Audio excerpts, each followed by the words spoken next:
सृष्टि में सब कुछ सापेक्ष है, निरपेक्ष कुछ भी नहीं। भाव, विचार, व्यक्त, शक्ति, भक्त और अनुरक्त, ऐसा कुछ भी नहीं जो संदर्भ रहित हो। समय समय पर होने वाले अवतार, प्रवर्तन और आंदोलन सब सापेक्षता के सिद्धांत के ही अधीन है। युग अपने अनुसार, अपने अनुरूप, अपने अनुकूल निमित्त का चयन स्वयं करता रहता है। बाबा इजरायली भी इससे इतर नहीं।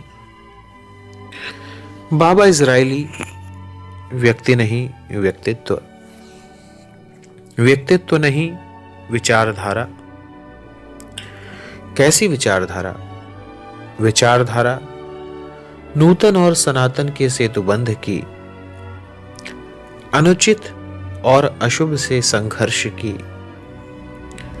अतीत की महानता के पुनर्स्थापन की, सनातन मूल्यों, संस्कारों एवं सिद्धांतों के प्रसार की, धर्म की जय और अधर्म के नाश के उद्घोष की। सनातन धर्म की रक्षा हेतु बाबा इजरायली एक शक्तिशाली विचारधारा, सनातन सत्य के अस्तित्व को पुनः अन्वेषित करने के लिए एक शपथ। उठता हुआ ये सहज प्रश्न पूछा जा सकता है कि जब बात सनातन धर्म की हो रही है तो बाबा नाम के साथ इजरायली उपनाम क्यों?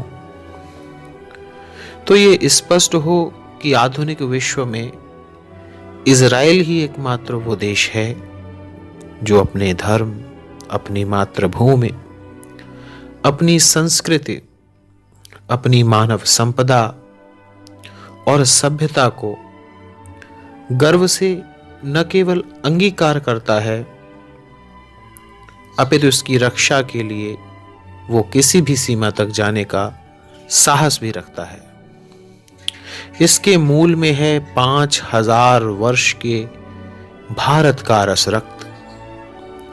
इजराइल ही वो एकमात्र देश है जो आर्यावर्त की कृष्ण नीति एवं चाणक्य नीति को अक्षरशः अपनाते हुए अपने नागरिकों को उत्तम चरित्र का योद्धा बनाकर यह सुनिश्चित करता है कि कैसे अपने अतीत से सबक सीखकर अपनी महान परंपरा, सभ्यता एवं मातृभूमि को वर्तमान एवं भविष्य के खतरों से न केवल बचाना है, अपितु उन खतरों को समूल नष्ट भी करना है।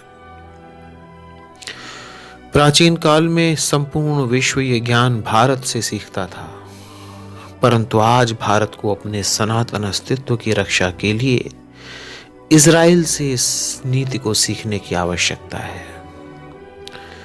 अब आप पूछेंगे कि इस विचारधारा की आवश्यकता क्यों आन पड़ी? उत्तर सरल है और जटिल भी। 4वीं सदी में गुप्त साम्राज्य के समय भारतवर्ष की भौगोलिक सीमा पूर्व में जावा, सुमात्रा से लेकर पश्चिम में हिंदू कुश पर्वत से होती हुई आज के अफगानिस्तान से भी कहीं आगे तक फैली हुई थी। व्यापार, शिक्षा और संस्कृति का केंद्र बिंदु भारतवर्ष अपनी संपूर्ण संपन्नता के लिए विश्वविख्यात था।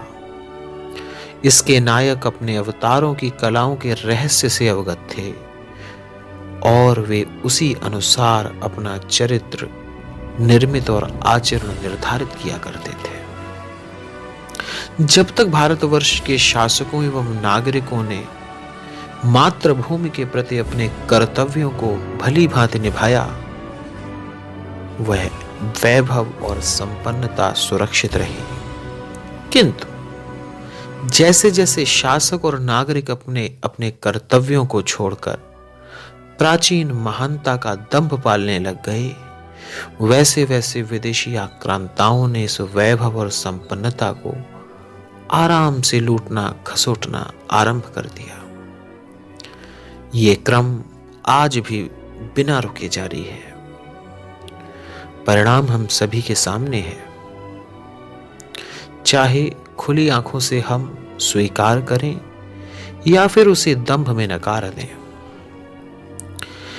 एक बहुत बड़े कालखंड में आर्यावर्ती शासकों और नागरिकों की सतत अकर्मण्यता आज शेष बचे आर्यखंड को न केवल भौगोलिक रूप से अपितु धार्मिक एवं सांस्कृतिक रूप से भी खंड खंड कर रही है। बचा खुचा आज का आर्यावर्त और अधिक खंडित होने के कगार पर पहुंच गया है।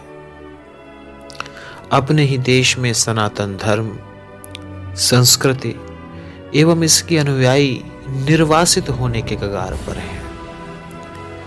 देश का राजनीतिक परिदृश्य अंधेरी कारा होता गया है। एक वर्ग की स्वार्थी एवं कट्टर मजहबी विचारधारा के चलते उसके हितानुसार संविधान का चयनात्मक आरोपण, भांति भांति की विघटनकारी शक्तियों का तुष्टीकरण एवं मूल भारतीय समाज के साथ दोहरा आचरण इस आग में घी डालने जैसा कार्य कर रहे हैं। धर्मो रक्षते रक्षितः नामक सूत्र का सार है कि अचेत कभी सुरक्षित नहीं होता और सचेत कभी आरक्षित नहीं पड़ता। ध्यान रहे, इसी अचेतावस्था के कारण सनातन जीवन से न केवल भौगोलिक क्षेत्र छीन लिया गया, अपितु एक वैभवशाली और संपन्न धर्म, संस्कृति, जीवन शैली और इतिहास को काल्पनिक बताकर उसे गुलामों की मानसिकता वाली जंजीरों से जकड़ दिया गया। अब हालात इतने विकराल हो उठे हैं कि सनातन समाज को अपना अस्तित्व बचाए रखना तक भारी पड़ रहा है। यदि अब भी न चेते तो समझिए सुरक्षा हेतु बहुत देर हो जाएगी। वर्तमान समय में परिस्थितियां और तज्जनित चुनौतियां इतनी विकट हो चुकी हैं कि यदि भारतवर्ष के सोए हुए सनातनियों को जागृत कर इन परिस्थितियों और चुनौतियों को समूल समाप्त न किया गया तो अधिक नहीं, आने वाले मात्र 10 से 15 वर्षों के अंदर ही धरा पर न केवल वह सब कुछ समाप्त हो जाएगा जिसका संबंध सनातन धर्म, संस्कृति, शिक्षा, विज्ञान और जीवन शैली से है, अपितु एक ऐसे तंत्र की स्थापना भी कर दी जाएगी जो संपूर्ण रचना और प्राण जगत के लिए अत्यंत ही विध्वंसकारक है। ऐसे में आवश्यकता है स्वामी विवेकानंद के आह्वान को सजीव करने की कि हे आर्य, उठो, जागो और तब तक विश्राम नहीं करना है जब तक अपने लक्ष्य की प्राप्ति न हो जाए।